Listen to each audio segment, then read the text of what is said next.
Hello, and welcome to the Argyle CIO Leadership Forum. Accelerate, Transform, Innovate 2023. My name is Nick with Argyle, and it's great to have everyone joining us today. I have some important information to share with you, and then we will turn the floor over to our esteemed opening keynote speaker. First, we would like to take a moment to thank today's sponsors, PagerDuty, DataVeil, and Rubrik. Our partners are committed to providing you with valuable content and a great overall experience. At any time during today's event, you can visit their virtual booths from the main agenda page, which include complimentary materials, information, and meet and greet opportunities. Thank you again to our sponsors, PagerDuty, DataVeil, and Rubrik. We also welcome you to stay socially connected during today's event. For those of you who are active tweeters, please use the hashtag ArgyleDigital and follow us on Twitter at Argyle Exec Forum.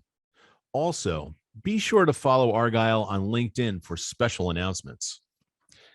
I would like to take a moment to touch on our content neutrality policy, which we have curated based on the feedback we have received over the years from our members. We have worked closely with our speaking faculty to ensure that you receive a set of balanced and neutral viewpoints during the session today, and we appreciate our members' support of this policy. Finally, and most importantly, we want to hear from you. So during each session, we encourage you to submit your questions and comments in the Q&A box on your screen. Following each presentation, we have set aside time for our speakers to weigh in on your questions. Thanks again for joining us today. Now, let's get started. Without further ado, I would like to introduce Praveen Kasani, Head of Transformation and Digitization, Technology Executive CTO, Commercial and Corporate Investment Banking Technology, Wells Fargo. We're excited to have Praveen for his opening keynote presentation titled Delivering Business Value and People First Innovation. Welcome, Praveen. Over to you. Thank you, Nick. Good morning, everybody. Hope you all had a great long weekend for those who had the long weekend. I'm personally looking forward to the rain stopping here in California and a sunny day here. So thank you, Nick. And Lindsay, if you can go to the next slide, please. So our agenda today here is as follows. So I'll be covering the definition and aspects of people first innovation, how innovation with the people first mindset will improve the bottom line and the results for the business you're engaged in. Discuss a real life example of an onboarding, which is a transformation that we are embarking on.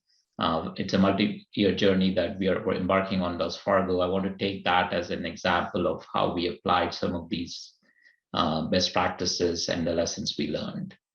Next slide, please. So what is people first innovation? So the definition here is to emphasize the focus that we take with the people first approach as we build on the transformation. As you all folks know, transformation involves technology, it involves employees and customers, the people, and obviously, the strategies that you employ to increase the engagement, both on the customer side and the employee side, and in the process, create value, whether it is through efficiency, product innovation, and such. So I took a definition of digital transformation and put it here. So the key thing to emphasize here is that it involves a radical rethinking, and it does change the business. So throughout the presentation, we are using innovation and digital transformation interchangeably, and sometimes innovation as part of digital transformation. Depending on the organization that you're in, digital transformation may not be the be-all end-all innovation that you folks may be doing, but the same principles apply. And that's why I wanted to make sure that we are on the same page about thinking through digital transformation from the lens of the change and the aspects that are involved. Obviously, it's not a destination. It's not a one and done story. It's a journey. And we'll go through aspects of that in the next slides. Next slide, please. So as we discussed, the innovation and aspects of innovation that fit into digital transformation, they do go hand in hand, and the benefits, a lot of the benefits are obvious. I just want to reiterate that the reason we want to go through this journey is to avail of the benefits and in the end see the increase in efficiency and the bottom line and the product innovation that we talked about. So aspects of this play out differently for different programs and organization, but in general, these are pretty common across the industry. Next slide, please. So why is it so difficult? If it was easy, we would have done it, and I probably would not be speaking about it today. So I know the challenges are pretty persuasive. There are several nuances. I have put here the ones that create a conflict from a perspective of what goes on in the organization versus what goes on in the external environment. So every organization has these challenges. How well you cope with the challenges and build that constant iterative journey of evaluating, measuring, and going through the transformation is going to dictate how successful you are. Some of the aspects I will touch on. So, definitely communication of what it means and the results of what it means to do the innovation of the digital transformation is different from the lens of the employees, whether they are actually in the process of availing the transformation or creating or imparting or taking on and doing the transformation. From a customer perspective, obviously the expectations have increased. COVID and the pandemic has accelerated some of it, and it continues to be going at a very fast pace. There's obviously multi-channel experience that's an expectation. And then on the organization side, unless you're creating net new workloads from scratch, or you've just created a new product and you don't have the complexity, most of the organizations have to deal with their existing infrastructure, their existing process, and aspects that they have to balance with the transformation. Everything from regulation that I can relate to, being at a big bank, and other important themes that may be going on within the organization. So as we try to balance and strive for success, what does people first innovation mean in terms of the best practices? Let's go to the next slide. So the key of it, it's building a solid cultural foundation. What does that entail? It entails leadership, leadership through role modeling. Obviously, you want to not only give the orders, but also explain at all levels what the transformation means, and also communicate what aspects the organization is bringing forward to embark on the transformation, and then measure the transformation, and then change based on what that is. So alignment and communication then become very key as the leaders and the role models then try to enforce and attune to the changes. Along the way, you have to make sure that it's tailored to the audience that is receiving those communications, and we'll go through some of that. So on top of the messaging and the alignment and the leadership, any digital transformation obviously will need skill building, whether it is a cloud journey that your organization is going to embark on to improve agility, or going from a waterfall to agile methodology to improve the delivery and the quality of the product. Any kind of transformation does involve building skills, and we'll come to how building skills is not also a one and done deal. And then lastly, as you lay out the roadmap, The execution focus here refers to the structure and the checkpoints and the measurement and the iterative nature of how you go about the journey, with a key focus on making sure that there is transparency in the end goals that are being relayed to all parts of the organization. Next slide, please. So I put this slide as a generic slide, although the center shows the managers as the center of the ecosystem. You can think of it as the organization itself. So as the leaders and the organization are embarking on the transformation, it's clear that we have to account for all of these aspects in order for the transformation to be effective. So we talked about the communication, the leadership, the structure, process. Now, when I say structure, process, I'm not referring to a rigid structure that sometimes, is actually a downfall, because, a lot of the waterfall organizations want to go from a rigid structure to a more agile structure. But here, what structure refers to is the methodology you're using and being consistent across programs and across all of the changes, whether it is digital transformation or the business as usual changes. So there is consistency in the philosophy, and there's a mindset and a culture that grows with it. So on the right side, we emphasize the skills, because skills have to be built over a period of time. And then we have to build the right workforce and train the current workforce, and also incorporate training, feedback, and coaching and talent planning into it. So that's the life cycle of the skill matrix. And then you measure performance, not just of the employees, but to measure the performance of the program and measure the performance of the communication and all aspects of this framework. And then lastly, obviously, you want happy employees, and that goes a long way in order to embark on the transformation. So this is a high-level framework, and all aspects are important in order for us to manage change. And all aspects intertwine with the people's aspect of what we're discussing. Next slide, please.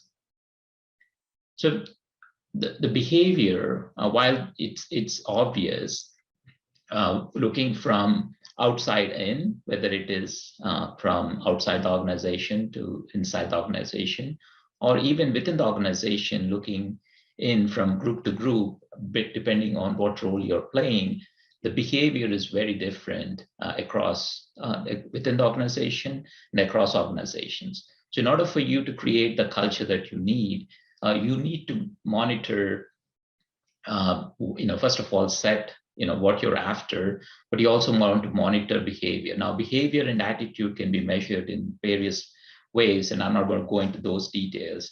But ultimately, whether it is the leaders or the leads or making decisions through a committee or a governance structure, assessing the behavior and attitude is going to go a long way in determining how much effort you have to make to change what you have started with, in terms of either the progress you're making, the skills, the processes, the systems, the processes. I already mentioned the processes, but modeling it, measuring the behavior is really key. Next slide, please. So this is obvious. Without building the momentum and the trust, change is always very difficult in the first. And with the right change leaders, you get past that initial curve and gain the momentum and create acceptance. And once that culture of acceptance and iterative change and acceptance comes along, then the impact will be positive. Next slide, please. So we've talked a lot about skill sets. So I was mentioning, some of the skill sets are obvious, some may not be obvious, because the organizations, depending on the roles and the teams that are involved, have various functional outputs that they deliver. So if you're taking a business operations unit, they come with a different skill set versus the technology, versus the IT, versus the security, versus the business, the product, on and on. So modeling the behavior change and making sure that there is leadership support to embark on that behavior change, and empowering the employees through the right training, to the right mentorship programs is really key. So think of the skill sets as important as the transformation journey itself, because at a certain point, the behavior of the program will dramatically change if you don't make the right investments into those skill sets. Next slide, please. So in order to summarize the structure part of the transformation, so as you're assessing the people aspect from a skills, from a leadership, from an analysis and communication and measurement perspective, it is very important to monitor progress and iterate based on the progress that we are making. So this is a very generic slide, but if you go through the different phases, this could be a program, this could be a customer journey, it could be a product that you're developing for the first time. So depending on the complexity of organization and the methodology you're using, you may break it up into different units, but the methodology is still the same. And the aspects that we are emphasizing are the same. So I'll take an example of a transformation that we are going through to go through some of my real life experiences within our organization. Next slide, please.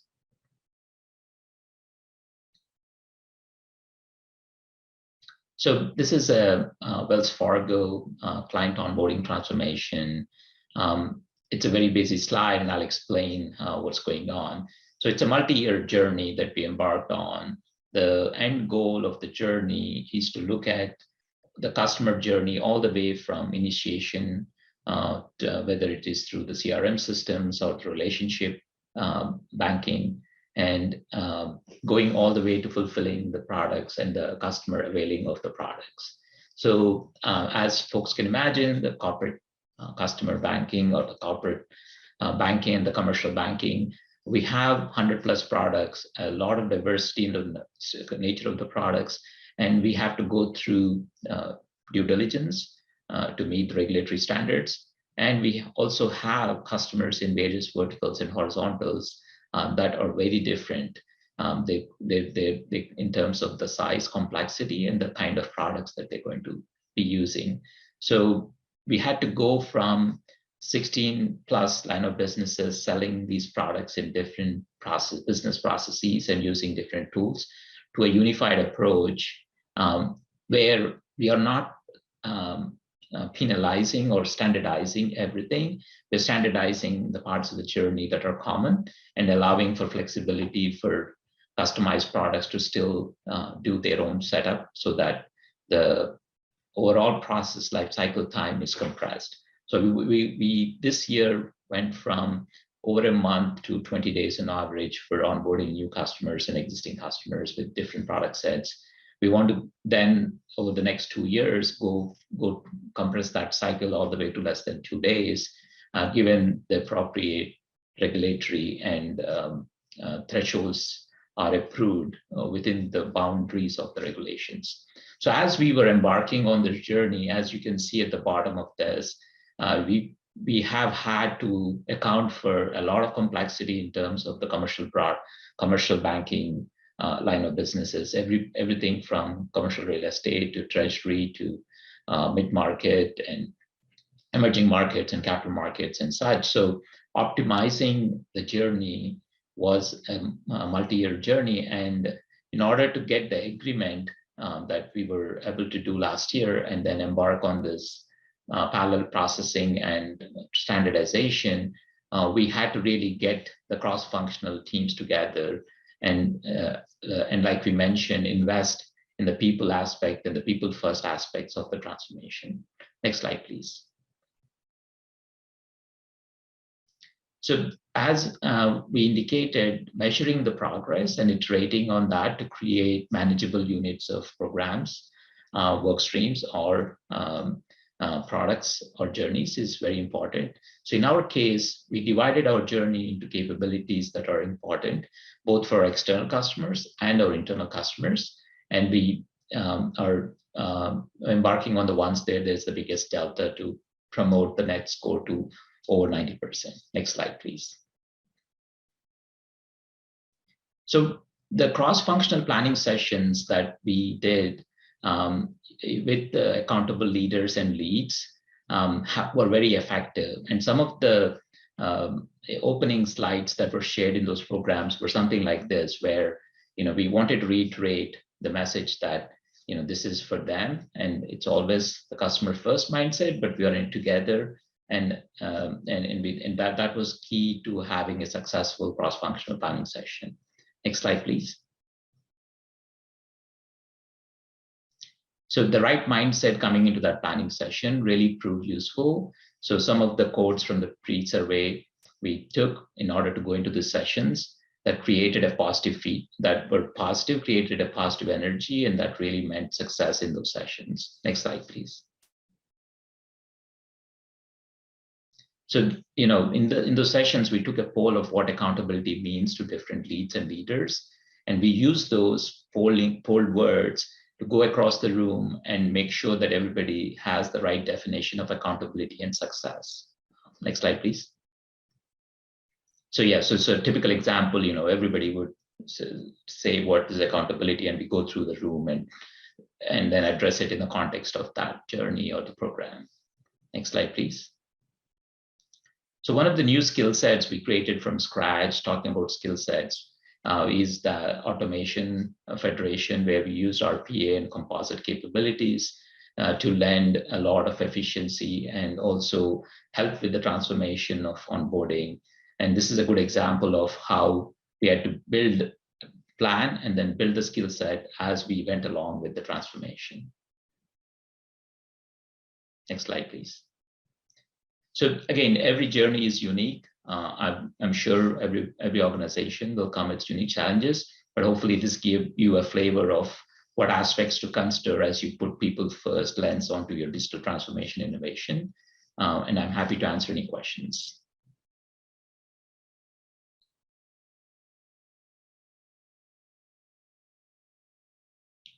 So how is success measured is one of the questions that was asked. So for us, in this case, to take the example, success is obviously alignment to the end goals that you set in the beginning. In our case, it's the cycle times and the average and the efficiency with which you can get out those onboarding cycles. Another question that was asked, what's the biggest mistake you think IT leaders make in terms of applying innovative new technologies?